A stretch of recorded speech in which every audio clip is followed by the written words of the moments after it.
कई ऐसी बीमारियां होती हैं जो कि सम्मोहन के जरिए ठीक की जा सकती है, लेकिन क्या सम्मोहन विद्या या हिप्नोटिज्म के उपयोग से नेताओं के राज जाने जा सकते हैं?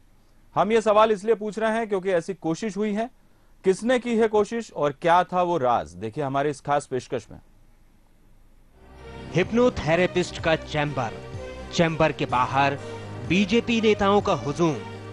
एक एक कर पार्षद डॉक्टर के चैम्बर में जा रहे हैं। बाहर खड़े नेताओं में थी बेचैनी, क्या हो रहा है अंदर। ऐसा ही कुछ नजारा था 23 दिसंबर को जब राव नगर पंचायत के बीजेपी नेता इंदौर जा पहुंचे। डॉक्टर से अपॉइंटमेंट लिया, मगर ये नहीं बताया कि आखिर वो करवाना क्या चाहते हैं। देखिए, वो मेरे पास आए थे, उन्होंने ये प्रश्न मेरे पास रखा था, लेकिन शुरू में उन्होंने बहुत टैक्टफुली उसको टैकल किया था। उन्होंने उस चीज को इनिशियली डिस्क्लोज नहीं किया था कि उनका मंतव्य क्या है। जब डॉक्टर ने पूछा कि आखिरकार वे क्या करवाना चाहते हैं, तो ऐसा राज खुला जिसे सुनकर डॉक्टर भी चौंक गए। बहुत कुछ संभव है इस सम्मोहन में, समझ गए, लेकिन हम किसी भी क्रिमिनल यूज के लिए, डिप्लोमेटिक यूज के लिए इस विद्या का इस्तेमाल हम नहीं करते हैं। ये मेरा एक प्रोफेशनल इथिक्स है, और प्रोफेशनल इथिक्स के अंतर्गत हम किसी भी नेगेटिव काम के लिए या इस टाइप के काम के लिए कि जिससे सोसाइटी को या किसी को नुकसान हो, ऐसा काम हम नहीं करते हैं। दरअसल नगर परिषद चुनाव से जुड़ा हुआ है। इस चुनाव में बहुमत होते हुए भी बीजेपी उपाध्यक्ष पद का चुनाव हार गई। परिषद में कुल 16 सदस्य हैं, जिनमें से 7 बीजेपी के पास और 9 कांग्रेस के पास थे। चुनाव से ठीक पहले बीजेपी ने कांग्रेस की एक पार्षद अर्चना यादव को तोड़ लिया और उन्हें उपाध्यक्ष पद का उम्मीदवार भी घोषित कर दिया। और मीटिंग में सभी पार्षदियों से सहमति ले ली थी कि भैया अगर कांग्रेस छोड़ के कोई अपने इधर आता है और अपन उससे चुनाव लड़ाते तो अपने किसी को आपत्ति तो नहीं है। तो सबने मना कर दिया था कि हम चुनाव नहीं लड़ना चाहते, वो अगर आके लड़ते हैं तो उनको लड़वा दो, हम सभी उनको वोट करेंगे। चुनाव दिलचस्प था क्योंकि दोनों ही पार्टियों के 8-8 उम्मीदवार थे, मगर जब मतदान पेटी खुली तो पासा पलट गया। अर्चना यादव 2 वोटों से हार गईं। बीजेपी प्रत्याशी को 8 के बजाय 6 ही वोट मिले, जबकि कांग्रेस 9 वोट ले उड़ी, जबकि एक भाजपाई ने बैलेट खाली छोड़ दिया। और यहीं से शुरू हुई दगाबाज की पड़ताल। पहला काम उसे ढूंढना था जिसने जानबूझकर वोट खारिज करवा दिया, और दूसरा उसे जिसने कांग्रेस को वोट दे दिया। मगर सम्मोहन क्रिया करते डॉक्टर ने बीच में ही इसे रोक दिया। क्योंकि सम्मोहन तो विद्या तो है, उससे पता चलता है और हम उसी समय उनको पार्टी से निष्कासित करके और उचित जो संगठन की जो दृष्टि से जो कार्रवाई होती है वो सारी करते हैं। ये अपनी तरह का पहला मामला है जब पार्टी ने दगाबाजों का पता लगाने के लिए इस तकनीक का सहारा लिया। बहरहाल पार्टी अभी भी दागियों का पता लगाने की कोशिश कर रही है, और अध्यक्ष के इसी रवैये के चलते राव के सभी बीजेपी पार्षद छुट्टियां मनाने चले गए हैं। पुनीत विजयवर्गीय, बंसल न्यूज, इंदौर। तो बड़ा रोचक और अपने आप में अनोखा मामला कि जब किसी राजनीतिक दल ने दागियों की तलाश करने के लिए, इस पूरे मसले पर बातचीत करने के लिए हमारे साथ है वरिष्ठ पत्रकार दीपक तिवारी जी। दीपक जी, आपका बहुत बहुत स्वागत है। सबसे पहले यही कि राजनीति में आपने बयानबाजी सुनी होगी, आरोप प्रत्यारोप सुने होंगे, ज्यादा बात करें तो सिर फुटअव्वल तक की नौबत आ जाती है, लेकिन ये जो मामला है ये इसको क्या कहेंगे? बिल्कुल एक बहुत ही बिल्कुल एकदम विलक्षण सा मामला है, और तरह तरह के हथकंडे राजनीति में अपनाए जाते हैं, खासतौर पर चुनावों के समय। सदस्यों को किडनैप किया जाना, सदस्यों से गंगा जल उठवाया जाना, मंदिर में जाके प्रतिज्ञाएं करवाना, ये सब चीज़ें तो होती नहीं। लेकिन हिप्नोटिज्म जो कि एक विज्ञान है, विज्ञान का इस तरह से इसमें उपयोग किया जाना, ये हमारे जो चुनावी लोकतंत्र की एक विलक्षण सी बात है। और अब चूंकि चुनाव ही चुनाव है, आने वाला वर्ष भी चुनाव का है, ये कुछ बहुत ही मजेदार ये भी है कि किस तरह से अविश्वास बढ़ता जा रहा है। जी। मतलब इसमें एक गंभीर बात तो यही है कि अपने ही पार्टी को, अपने ही नेताओं पर भरोसा नहीं है। उन्होंने भी दगाबाजी की और अब दगाबाजों को ढूंढने के लिए वो इस तरीके का सहारा ले रहे हैं। यानी कि ये जो अविश्वास है ये कहां तक पहुंच सकता है, हम इसकी बात करें तो? देखिए, जिस तरह से पूरा वातावरण बना हुआ है उसमें राजनीति भी कहीं पर अछूती नहीं है, एक बात। और दूसरी, भारतीय जनता पार्टी को सत्ता में मध्य प्रदेश में लगभग 10 वर्ष होने को आए हैं, 9 वर्ष होने को आए हैं, और इनकी जो समस्याएं हैं कभी बाहर नहीं आती थी।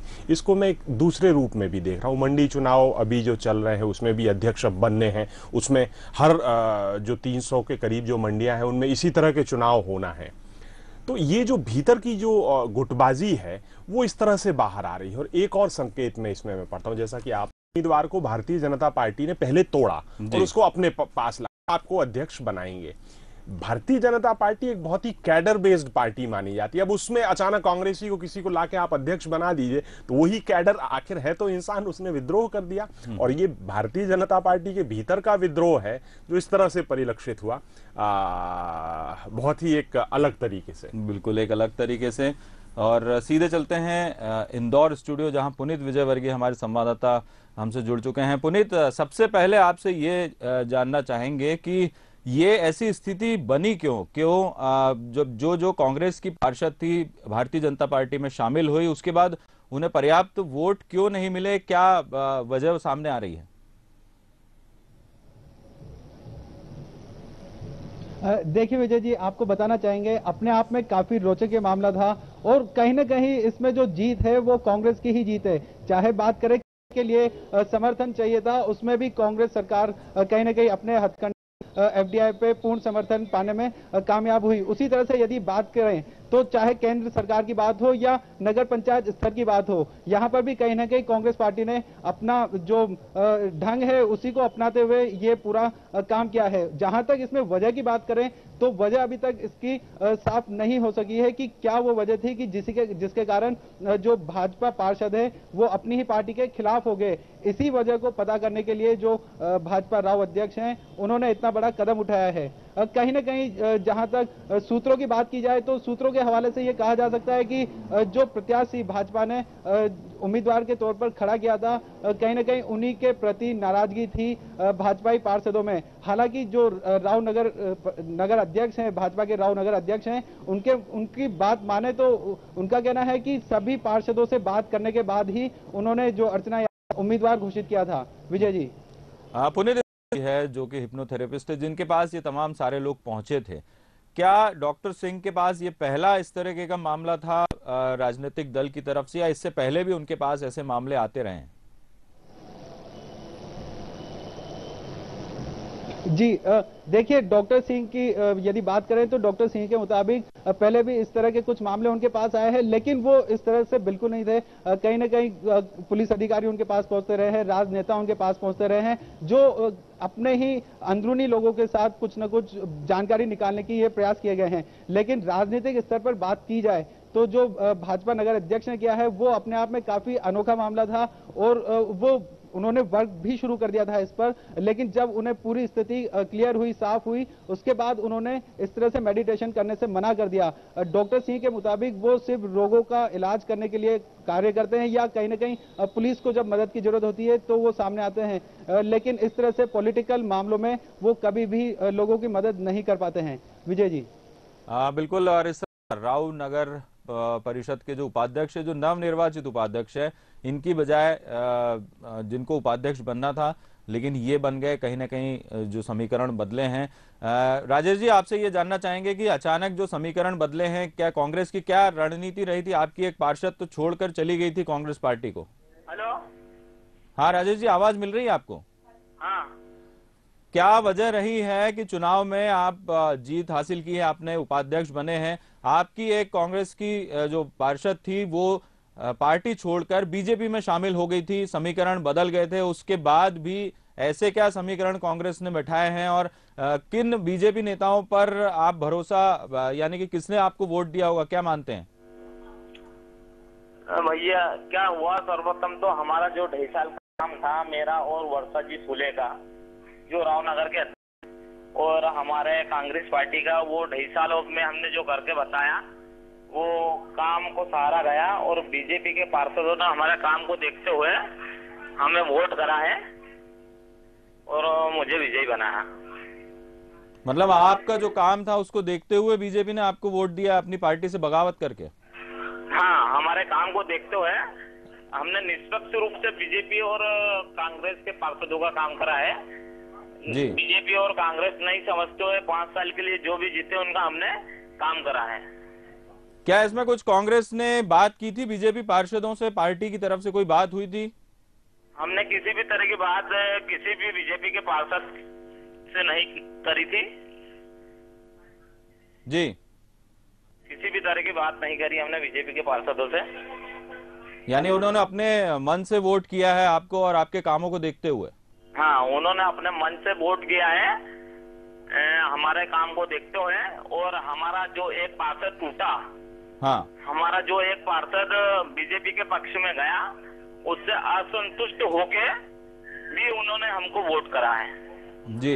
अच्छा, एक बात आपसे यहाँ पूछना चाहूंगा, उसके बाद के जो हालात बने हैं, आपको शायद पता हो कि जिस तरीके से जो शिव डिंगू है, राऊ बीजेपी नगर अध्यक्ष, वो सारे तमाम पार्षदों को लेकर एक सम्मोहक चिकित्सक के पास गए थे और ये पता लगाने की कोशिश की गई कि किसने दगाबाजी की है। इस पूरे मामले को आप किस तरीके से देखते हैं? इतना ज्यादा तो मुझे कोई इस चीज में इस बारे में कुछ जानकारी नहीं है। बाकी देश का जाना माना अखबार दैनिक भास्कर ने जो न्यूज पेपर में दी है, वो किसी बात को सत्य जानकर ही दी है। मतलब ये कहीं ना कहीं ये बात सही है कि पार्षदों के ऊपर मानसिक। मैं आपसे ये पूछना चाह रहा हूँ, ये कितना सही है, ये जो कदम उठाया है? मेरे हिसाब से ये कदम बहुत गलत है। लोगों ने, बीजेपी के पार्षदों ने जो भी मतलब वोट करा है, वो काम को देख के वोट करा, ना तो पार्टी को देख के। बिल्कुल। तो राजेश जी का ये कहना है कि काम उनका जो था, 2.5 साल उन्होंने काम किया, उसके बाद बीजेपी के पार्षदों ने वोट किया है और उनके काम को देखकर वोट किया गया। लेकिन हम यहाँ पर ये बात कर रहे थे कि कहीं ना कहीं जो एक अंदरूनी गुटबाजी है बीजेपी की, वो सतह पर दिखाई देने लगी है। छोटी सी यूनिट से लेकर तो बड़ी यूनिट की बात करें, एक जो डॉक्टर सिंह है, उन्होंने एक बड़ी अच्छी बात कही कि उनका ये प्रोफेशनल एथिक्स भी बनता है कि उन्होंने उसको डिस्क्लोज नहीं किया। कुछ लोगों का जरूर उन्होंने हिप्नोटाइज करके पता लगाने की कोशिश की थी, इन्होंने भी छुपाने की कोशिश की थी। यदि वो बता देते तो क्या आप इसके परिणाम क्या देखते? यदि डॉक्टर, हम हाइपोथेटिकली बात कर रहे हैं, लेकिन क्या होता? डॉक्टर ने क्या किया था कि कुछ डॉक्टर ने 3 पार्षदों को तो हिप्नोटाइज किया था और जानने की कोशिश की थी, लेकिन जब डॉक्टर को पता चला कि ये इस तरीके का मामला है, तो उन्होंने नतीजा बताने से इनकार कर दिया। हालांकि वो जो भारतीय जनता पार्टी के अध्यक्ष महोदय हैं, वो और भी दूसरे रास्ते अपना सकते थे, नार्को टेस्ट करवा सकते थे। वो जो सच जानने वाली जो मशीन है, उसका भी उपयोग कर सकते थे, जो टेलीविजन के कई सारे सीरियल्स में आता है। पर अब नेताओं को पता चल गया है, तो हो सकता है वो करवाते रहे। पर अगर मान लीजिए पता चल जाता, तो स्वाभाविक सी बात है कि उनके ऊपर कार्यवाही होती। और जिस तरह से राजनीतिक पार्टियां चलती हैं और जिस तरह से 5 वर्ष का समय है, और चूंकि ये 5 ही 6 लोग हैं, तो ये पता चलना कोई बहुत मुश्किल बात नहीं है। आने वाले समय में अपने आप स्वयमेव ही पता चल जाएगा कि किसने सहयोग किया था, किसने नहीं किया था। और जब ये पता चल जाएगा कि किसने सहयोग किया था, तो भारतीय जनता पार्टी निश्चित तौर पर उन पर कार्यवाही करेगी। पर कार्यवाही करने के मामलों में भी इन सब की विचित्र स्थिति रहती है। वो ये देखती है कि आगे है। तो ऐसी स्थिति में मुझे लगता है कि भारतीय जनता पार्टी की अब कोशिश इसमें ये होगी, चूंकि सरकार में वो है, कि आगे वो जब वो समय जो 2 वर्ष 3 वर्ष का होता है वो निकल जाए, तो अविश्वास करवा के वापस से इस चीज के लिए ठीक किया जाए। पर कुल मिला के ये है कि वहां पर जो स्थिति बनी हुई है, और छोटी जगहों की विशेषता भी होती है, लोग एक दूसरे से इस कदर जुड़े हुए होते हैं कि पार्टी लाइंस कई बार वहां पर बड़ी धूमिल पड़ जाती हैं। और उसी का नतीजा ये मैं मानता हूं कि वहां पर हुआ है कि पार्टी लाइन वहां पर खत्म हो गई। जैसा वो कह रहे थे कि मैंने अच्छा काम किया है, उन्होंने काम जैसा भी किया हो, वो अच्छे आदमी है, या उन्होंने उन लोगों को उन 2-3 लोगों को प्रभावित कर लिया था। पर यह है कि जूतम पैजार अब वहां पर चाहे रिजल्ट आ जाता तो, और नहीं आता तो, भारतीय जनता पार्टी के भीतर होना बिल्कुल तय है। इसमें एक बात है कि जो भी गलत काम होता है, यदि उसके जैसे डॉक्टर सिंह, उन्होंने ये काम गलत हो रहा था, उन्होंने उसको रोक दिया पहले ही। लिए शायद कोई ऐसी हिमाकत नहीं करेगा, या पार्टी करना भी चाहे, कुछ लोग होते हैं तो वो नहीं कर पाएंगे। यानी कि ये अच्छा काम किया है डॉक्टर सिंह ने। हाँ, जो एथिकल कंडक्ट है जो उसके हिसाब से उन्होंने बिल्कुल ठीक किया, क्योंकि हिप्नोटिज्म के बारे में कहते भी हैं कि अगर उसका गलत उपयोग किया जाएगा तो फिर उसकी कोई सीमा नहीं है, और खासतौर पर वो एक ऐसी चीज़ है कि जिसमें व्यक्ति से आप कुछ भी करवा सकते हैं, क्योंकि वो एक ऐसा विज्ञान है, पराविज्ञान है।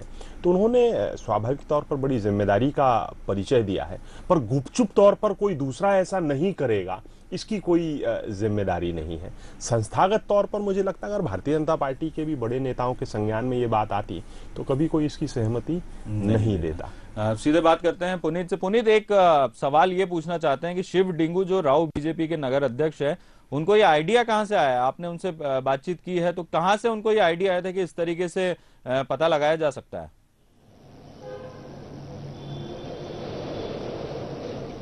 जी विजय जी, आपको बताना चाहूंगा कि ये आइडिया जब उनका मनोबल टूटा, जब को उन्होंने बड़े प्यार से रखा था, सभी को एक साथ एकजुट करके रखा था, जब उन्हें उन्हीं पार्षदों की तरफ से धोखा मिला तो इसके बाद उन्हें लगा कि कहीं ना कहीं जो हिप्नोथेरेपी होती है उसके थ्रू ये पता लगाया जा सकता है कि कौन वो दो गद्दार पार्षद हैं जिन्होंने पार्टी के खिलाफ वोटिंग की है। विजय जी, आपको एक बार फिर बताना चाहेंगे कि राव नगर पंचायत में कुल 16 वोट थे, जिनमें से एक वोट कांग्रेस का तोड़कर बीजेपी नगर अध्यक्ष ने बीजेपी की तरफ मिलाया था और उसी उम्मीदवार को उन्होंने उपाध्यक्ष पद के लिए खड़ा किया था। जी बिल्कुल, जो राव नगर पंचायत है उसके उपाध्यक्ष पद के हर 2.5 साल में वोट होते हैं, उसी की ये चयन प्रक्रिया थी। और उसमें जब बैलेट बॉक्स खुला तो उस समय ये कयास लगाए जा रहे थे कि 8 वोट बीजेपी को और 8 वोट कांग्रेस को मिलेंगे और इसके बाद फिर से वोटिंग करके उपाध्यक्ष को चुना जाएगा। लेकिन जब बैलेट बॉक्स खुला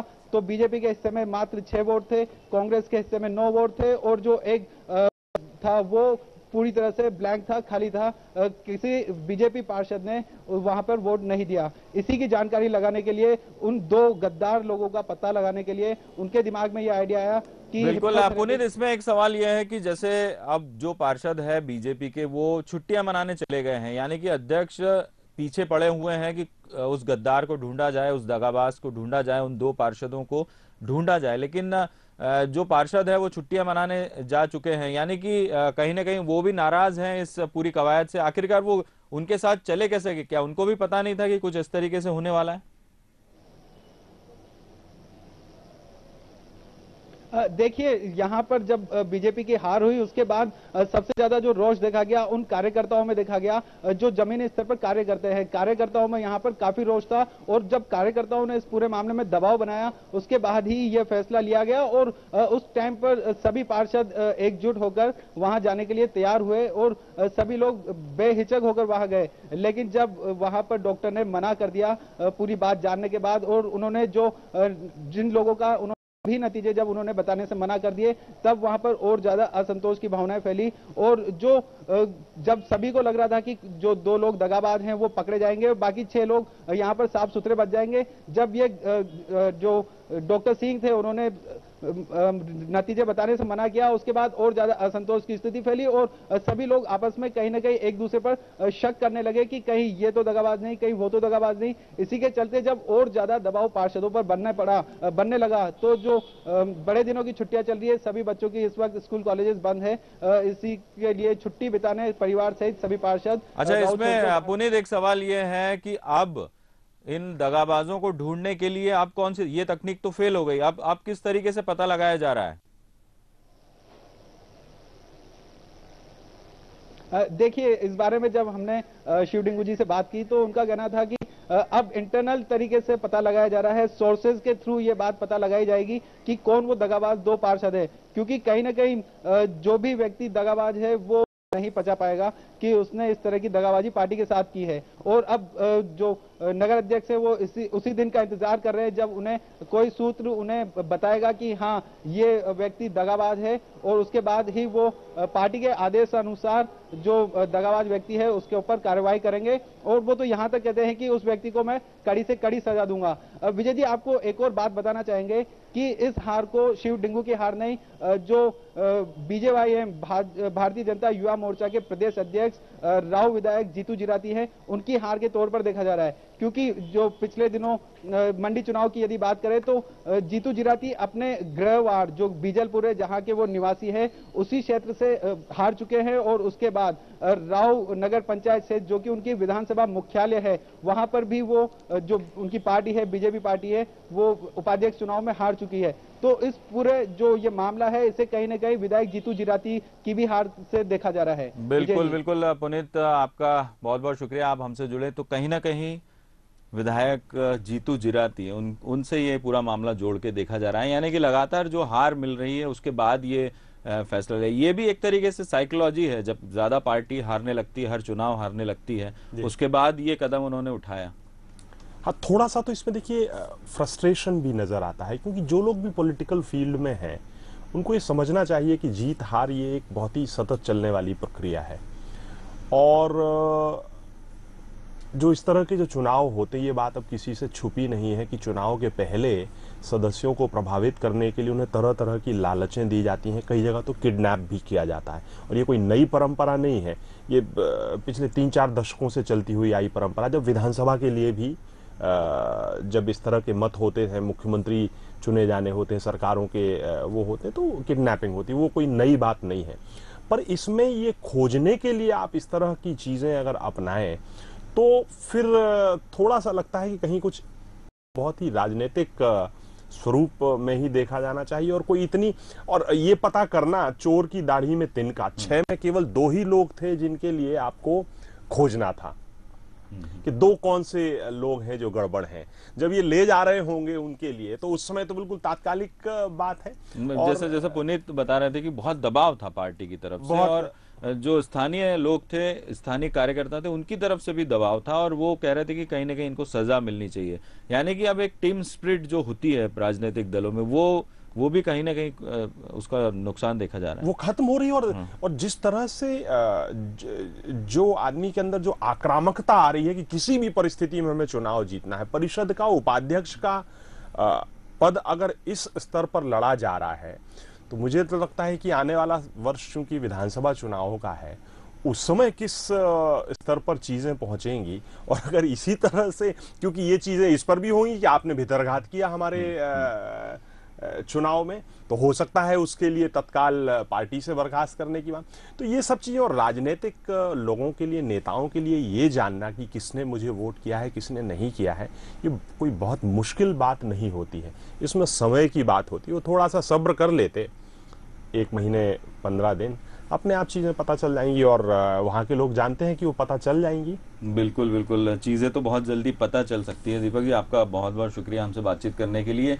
तो राजनीति भी एक खेल की तरह है, टीम स्पिरिट यहाँ पर भी होनी चाहिए, लेकिन अब ये भावना कहीं ना कहीं खत्म होती जा रही है, और ये जो मामला है वो यही कुछ बताता है। भीतरघात होंगे, अगले साल विधानसभा चुनाव है, कई ऐसे मौके आएंगे, लेकिन ये तरीका जिस तरीके से अपनाया गया है वो अपने आप में जरूर रोचक और रोमांचित कर देने वाला है। बहरहाल हमारी इस खास पेशकश में इतना ही।